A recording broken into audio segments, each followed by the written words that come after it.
మన లడ్డును మనము మీద తప్పుడు ఆలోచనలు చేసి బయట వచ్చిన ఆరోపణగా ప్రభుత్వం విచారణ జరుపుతున్నది. ఇప్పుడు ప్రభుత్వం మారింది. ఈ ప్రభుత్వం మంచి ఆలోచనతో ఇలా పవిత్రమైనటువంటి ఆ లడ్డు ప్రసాదాన్ని మీకు అందజేస్తుంది. కాబట్టి గతంలో జరిగిందని చెప్పి మీరు మళ్ళీ ఇప్పుడు లడ్డును అపవిత్రం చేసే ప్రయత్నం చేద్దు, దీని మీద అనవసరపు ప్రచారం చేసే ప్రయత్నం చేద్దు. ఇప్పుడు ప్రభుత్వం మారిందన్న విషయాన్ని ఒకసారి గుర్తుంచుకోండి. ఇప్పుడున్న ప్రభుత్వం నిక్కచ్చిగా నిజాయితీగా వివరిస్తున్నది. మంచి ఆయిల్ కానీ అన్ని ప్యూర్ వాటితో కూడా ఇలా లడ్డు తయారు చేస్తున్నారు. ఎందుకంటే ఈ ప్రభుత్వము స్వామివారి భక్తులను కాపాడే ప్రయత్నంలో భాగంగానే, వాళ్ళ మనోభావాలను కాపాడే ప్రయత్నంలో భాగంగానే ప్రభుత్వం వివరిస్తున్నది. చంద్రబాబు నాయుడు గారి ప్రభుత్వం, ఎన్డీఏ ప్రభుత్వం. కాబట్టి నేను ఈరోజు ఉదయమే, నిన్ననే భక్తుడు ఈరోజు ఉదయమే తిరుపతి వచ్చాడు. అందుకే ఆ లడ్డు ప్రసాదాన్ని మొత్తం చుట్టుపక్కల కార్యకర్తలకు ప్రజలకు పంచడం జరిగింది. అందరూ స్వామివారి లడ్డును సేవించండి. స్వామివారి హిందువుల మనోబలు కాపాడండి, లడ్డు యొక్క ప్రాధాన్యత కాపాడండి. గతంలో ఏం జరిగిందో విచారణ జరుపుతారు, కానీ ఇప్పుడు అదే పందాన్ని మనం కొనసాగించదు, అదే ఆరోపణను మనం కొనసాగించే ప్రయత్నం చేయాలి. లడ్డు పవిత్రతను కాపాడాలి. లడ్డును అందరూ సేవించాల్సిందే. స్వామివారి ప్రసాదం పౌరుల ప్రసాదం. ఎవరైతే తప్పు చేసిండో వాడిని స్వామివారు చూసుకుంటారు, గతంలో చూసుకుంటారు, మళ్ళీ చూసుకుంటారు. దాని ఏమనలేదు. కానీ లడ్డు విషయంలో ఎక్కడ ఎలాంటి అనుమానాలకు పాల్పడకండి, ఎలాంటి అనుమానాలకు తావివ్వకండి. ఇప్పుడు ప్రభుత్వం మారింది. లడ్డును పక్క అందరూ ప్రసాదంగా స్వీకరించండి. లడ్డును తినాల్సిందే, అందరికి పంచాల్సిందే. అంతకంటే ఎక్కువ ప్రాధాన్యత కూడా లడ్డుకు వస్తుంది.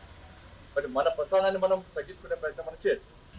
మన లడ్డును మనము మీద తప్పుడు ఆలోచనలు చేసి బయట వచ్చిన ఆరోపణగా ప్రభుత్వం విచారణ జరుపుతున్నది. ఇప్పుడు ప్రభుత్వం మారింది. ఈ ప్రభుత్వం మంచి ఆలోచనతో ఇలా పవిత్రమైనటువంటి ఆ లడ్డు ప్రసాదాన్ని మీకు అందజేస్తుంది. కాబట్టి గతంలో జరిగిందని చెప్పి మీరు మళ్ళీ ఇప్పుడు లడ్డును అపవిత్రం చేసే ప్రయత్నం చేద్దు, దీని మీద అనవసరపు ప్రచారం చేసే ప్రయత్నం చేద్దు. ఇప్పుడు ప్రభుత్వం మారిందన్న విషయాన్ని ఒకసారి గుర్తుంచుకోండి. ఇప్పుడున్న ప్రభుత్వం నిక్కచ్చిగా నిజాయితీగా వివరిస్తున్నది. మంచి ఆయిల్ కానీ అన్ని ప్యూర్ వాటితో కూడా ఇలా లడ్డు తయారు చేస్తున్నారు. ఎందుకంటే ఈ ప్రభుత్వము స్వామివారి భక్తులను కాపాడే ప్రయత్నంలో భాగంగానే, వాళ్ళ మనోభావాలను కాపాడే ప్రయత్నంలో భాగంగానే ప్రభుత్వం వివరిస్తున్నది. చంద్రబాబు నాయుడు గారి ప్రభుత్వం, ఎన్డీఏ ప్రభుత్వం.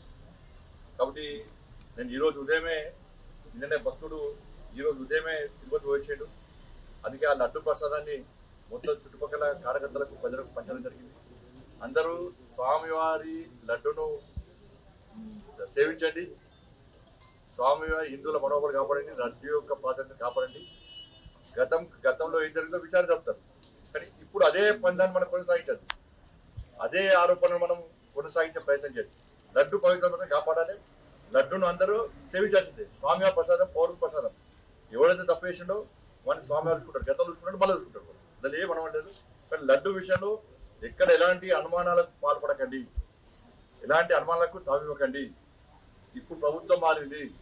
లడ్డును పక్క అందరూ ప్రసాదంగా స్వీకరించండి. లడ్డును తినాల్సిందే, అందరికి పంచాల్సిందే. అంతకంటే ఎక్కువ ప్రాధాన్యత కూడా లడ్డుకు వస్తుంది. మరి మన ప్రసాదాన్ని మనం తగ్గించుకునే ప్రయత్నం మనం చేయాలి.